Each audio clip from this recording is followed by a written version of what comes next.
Indo-British Advanced Pain Clinic, Noppimayam Surgery Duram. For appointments 9155515563. ते आपके को है कौन? अरे ये मेरे पापा हैं और अभी हम दुनिया को ये हमने दिखा दिया कि हाँ हम शादी करके खुश हैं। कोई भी हमारे सपोर्ट में नहीं था। अच्छा। हाँ कोई भी सपोर्ट में नहीं था, पर अब हमने शादी कर ली है। अब कोई सपोर्ट करे या ना करे हमें उससे कोई मतलब नहीं, बाहर न जाए दुनिया। मतलब ये आप दोनों, ये आपकी बेटी है? हाँ जी हाँ जी। आप क्या बाप बेटी? क्या है आपको मेरे समझ में नहीं आ तो रहा। इसमें समस्या क्या है? हैरान होने वाली क्या बात है इसमें? तो थोड़ी भी शर्म नहीं है कि मतलब पापा से शादी कौन कर लेता यार है? किस जमाने में जी रहे हो? काय की शर्म? अरे यार आपको लड़की नहीं मिली अंकल, ये बताइए। तो लड़की नहीं और क्या, लड़का है ये? तो वीडियो किस लिए बनवा रहे हो आपके? हाँ हम क्या बताना चाहते हो? अरे तो दुनिया को बताए ना, जब हमारे खिलाफ पीछे बातें बना। అందరికీ నమస్కారం. నేను Swaroopa Potlapalli. Welcome to I dream. అతనికి 50 ఏళ్ళు, ఆమెకు 24 ఏళ్ళు. అవును, వారిద్దరూ ఇష్టపడ్డారు, పెళ్లి కూడా చేసుకున్నారు. ఇంతకీ వాళ్ళిద్దరి మధ్య ఉన్న బంధం అలాగే వరుసలేంటో తెలుసా? తండ్రి కూతురు. కడుపును పుట్టిన కూతుర్నే పెళ్లి చేసుకున్నాడో ఘనుడు. పైగా ఇద్దరూ చాలా ఇష్టపడి పెళ్లి చేసుకున్నారు. పైగా ఇదేంటని అడిగిన వాళ్ళని మీరెక్కడ ఉన్నారు, ఏ శతాబ్దంలో ఉన్నారు అంటూ వాళ్ళు రివర్స్లో మాట్లాడుతున్నారు. ప్రస్తుతం నాతో పాటు సోషల్ యాక్టివిస్ట్ కృష్ణకుమారి గారు ఉన్నారు. ఆవిడతో మాట్లాడదాం. మేడం, చూశారు కదా, అసలు కామంతో కళ్ళు మూసుకుపోయిన వాళ్ళకి వావి వరుసలు కనిపించవంట, సిగ్గుసరం ఉండదు, భయం ఉండదు, అంతే కదా మేడం? ఈ ఘటనలో మనం ఇంతకు మించి ఏం మాట్లాడగలం? వాళ్ళిద్దరూ సొంత తండ్రి కూతురు. భార్య చనిపోయింది, తండ్రి ఆ అమ్మాయిని ఇష్టపడ్డాడు. ఇంకెందుకులే, నేను తండ్రితోనే ఉంటే బాగుంటుంది కదా అని ఆ అమ్మాయి ఆయనతో తాళిబొట్టు కట్టించుకుంది, సింధూరం పెట్టించుకుంది. పైగా మీడియా వాళ్ళందరినీ పిలిచారు. అయ్యో పిల్లనేంటో భయపెట్టి కానీ ఏమన్నా పెళ్లి చేసుకున్నాడేమో, మనం ఏదైనా చేద్దామని మీడియా వాళ్ళు వెళ్తే, నేను చాలా ఇష్టపడి పెళ్లి చేసుకున్నా, మా డాడ్ అంటే నాకు ఇష్టం, మేమిద్దరం కలిసి ఉంటాం, పెళ్లి చేసుకున్నాం అని మాట్లాడుతుంది. మేడం, ఆ అమ్మాయి ఎందుకు ఇలా అవుతున్నాయి పరిస్థితులు? ఎందుకు ఇలా సమాజం మారిపోతుంది? సమాజం మొత్తం ఎక్కడ మారిందండి? మారలేదు. నిజమే. కాకపోతే కొన్ని చోట్ల ఇలా వెర్రి తలలు వేస్తున్నాయి. ఇప్పుడు కొన్ని చోట్ల సొంత తండ్రే కూతుర్ని లైంగిక వేధింపులకు గురి చేస్తూ ఉంటాడు. గర్భవతిని చేసిన ఘటనలు కూడా ఉన్నాయి. కొన్ని చోట్ల సవతి తండ్రులు చేస్తున్నారు. కూతురు పుట్టిన తర్వాత భర్త చనిపోతే మళ్ళీ ఇంకొక పెళ్లి చేసుకుంటే ఆ అమ్మాయిని వేధించడం కోసం తల్లిని పెళ్లి చేసుకున్న మహానుభావులు కూడా ఉన్నారు, ప్రబుద్ధులు ఉన్నారు. అయితే ఇక్కడ ఇంకొంచెం ఇప్పుడు ఇలా చేసిన వాళ్ళు చెప్పరు, బయటికి చెప్పరు. ఈ బాధితురాళ్ళు చెప్పలేరు బయట ప్రపంచానికి, చేసిన వాళ్ళు చెప్పరు. ఎందుకంటే వాళ్ళు చేసింది తప్పు అని వాళ్ళకి తెలుసు, అది నేరం అని తెలిసి చెప్పరు. కానీ ఇక్కడ ఈ కేసులో ఇది రేర్ కేసు. ఈ కేసులో ఆ తండ్రి కూతుర్లే చెప్పేస్తున్నారు, మేము తండ్రి కూతుర్లమి, మాకు ఒకరంటే ఒకరికి ఇష్టం ఉంది, మేము పెళ్లి చేసుకున్నాము, దండలు మార్చుకున్నాము, సింధూరం దిద్దుకున్నాము, మా పెళ్ళి అయిపోయినట్లే.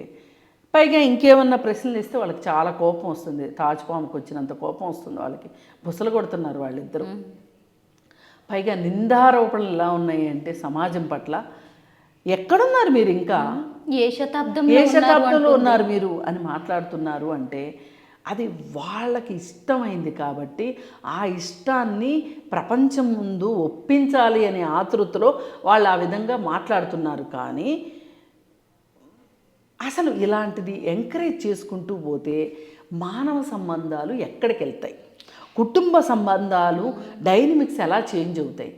మన రాజ్యాంగం ప్రకారం కొన్ని పెళ్ళిళ్ళు చెల్లవు, రక్త సంబంధీకుల మధ్యలో పెళ్ళిళ్ళు చెల్లవు హిందూ వివాహ చట్టం ప్రకారం. ఇది అన్న చెల్లి, అక్క తమ్ముడు, అలాగే తండ్రి వైపు రక్త సంబంధీకులతోటి పెళ్ళిళ్ళు చెల్లుబాటు కావు. అంటే వీటిని చట్టం ప్రకారం సపిండాస్ అంటారు. అంటే ఒకే పిండం పెట్టేవాళ్ళు అని. ఇప్పుడు వీళ్ళ విషయం కొద్దాం. ఇప్పుడు అన్నా చెల్లెళ్ళు ఏమవుతారు? మామూలుగా బాబాయి కూతుర్లు ఏమవుతారు? ఈ రకంగా చూసుకుంటే ఇప్పుడు వీళ్ళల్లో ఎవరైనా ఒకరు చనిపోయారనుకోండి, ఈ రక్త సంబంధీకుల్లో పిండం పెడతారు కదా, ఆ పెళ్ళిళ్ళు చెల్ల నేరం చట్టం ప్రకారం. ఇలా తండ్రి కూతుర్ల పెళ్ళి కూడా చెల్లదు. అందుకని ఇమ్మీడియట్గా ఎవరైనా సరే మన భారత సంస్కృతి అని గుండెలు బాదుకునే వాళ్ళు కొంతమంది ఉన్నారు కదా, క్రిస్టియన్స్ని ముస్లిమ్స్ని ఎగతాళి చేసే మహానుభావులు కొంతమంది ఉన్నారు. వాళ్ళు తెల్లారు లేసింది మొదలు ఆళ్ళ మతంలో ఏం జరుగుతుందో చూసుకోకుండా పక్క మతాల మీద వేళ్ళెట్టి చూపించే మహానుభావులు సంఘ సంస్కర్తలు ఈరోజు చాలామంది చలామణి అవుతున్నారు.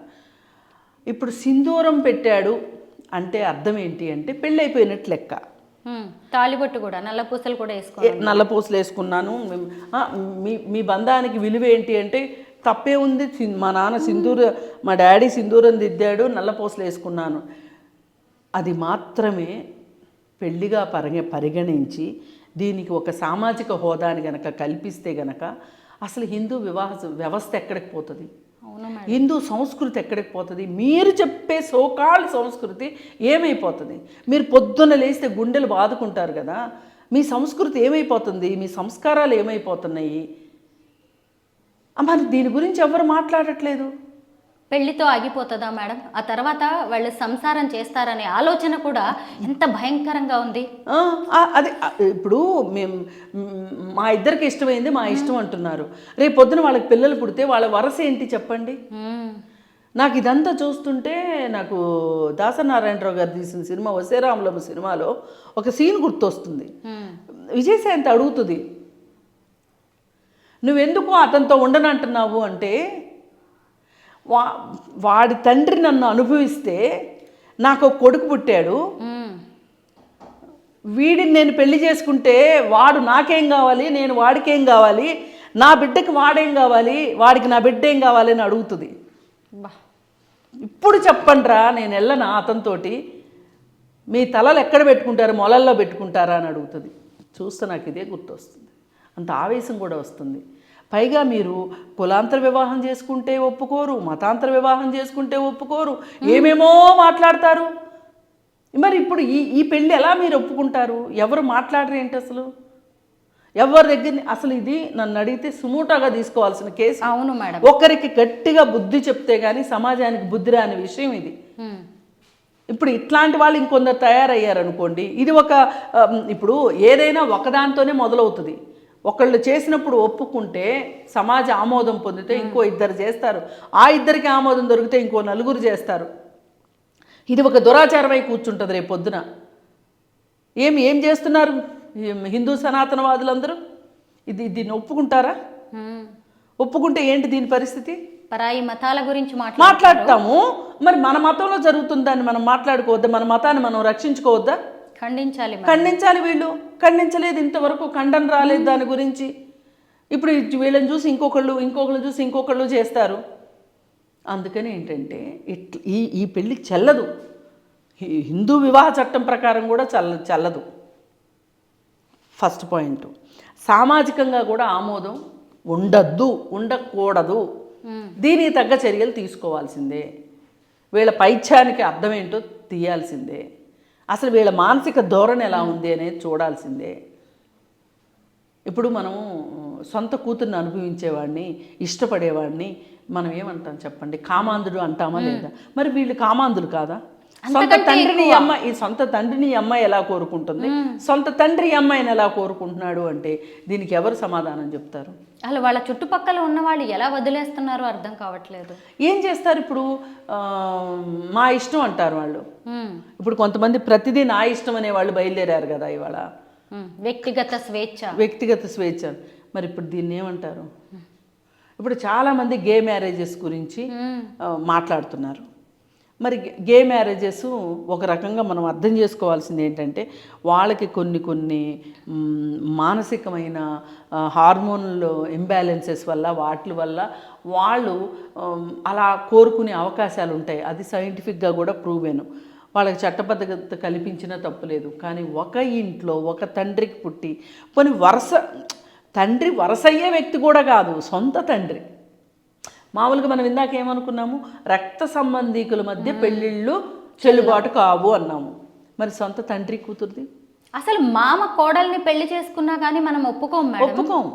ఒప్పుకోం చేసుకోవటానికి వీల్లేదు. లైంగికంగా వేధిస్తేనే ఒప్పుకోము, బయటికి లాగుతాము, మరి కేసులు పెడతాం. అందుకని చెప్పి ఏది ఏమైనా సరే ఈ ఘటనని చాలా సీరియస్గా తీసుకోవాలి, సుమోటోగా తీసుకొని విచారించాలని నేను కోరుకుంటున్నాను. మేడం, వరంగల్ జిల్లా రఘునాథపల్లి మండలంలో కూడా ఇవాళ ఒక కేసు వెలుగులోకి వచ్చింది.